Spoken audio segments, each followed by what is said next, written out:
X అంటే ఇట్లా pattern అడుగుతాడు, వాని ఇష్టం. బ్యాక్ చెప్తున్నా, తొందర ఏం లేదు. ఇలా బ్యాక్ తీసుకుంటాడు, ఇలా ఫ్రంట్ తీసుకుంటాడు, వాని ఇష్టం. లేదా మల్టీ తీసుకోవచ్చు. ఫర్ ఎగ్జాంపుల్ ఇలా ఉంటుంది, ఏ బి సిసి ఇలా ఉంటుంది. ఎగ్జాంపుల్ బాగా గుర్తుపెట్టుకోండి. ఇలా ఒకటేసారి 2 లెటర్స్ వచ్చాయి అంటే వీడు డబుల్ ప్యాటర్న్ తీసుకున్నాడు. అప్పుడు ఏబిసి ఆల్టర్నేటివ్. సేమ్ ఇది సిరీస్ కూడా అప్లై అవుతుంది. ఫర్ ఎగ్జాంపుల్ 2 2 4 4 6 6 8 8 డాష్ డాష్ అంటాడు. అఫ్కోర్స్ మనం ఇది చెప్పేసేసిలేండి, 10 10 వస్తుందని చెప్పేసేసి. చూడండి 2 4 2 గ్యాప్, 2 4 2 గ్యాప్, 2 4 8 గ్యాప్.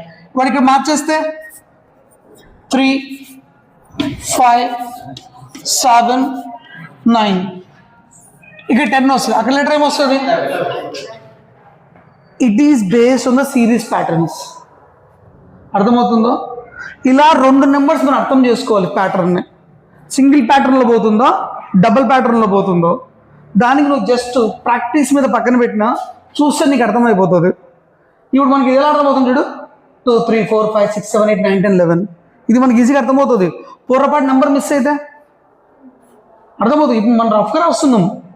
వాడు అలా కాకుండా 2 పెట్టేసి నెక్స్ట్ 5 పెట్టి తర్వాత 3 పెట్టి తర్వాత 6 పెట్టి అప్పుడు ఏమర్థమవుతుంది?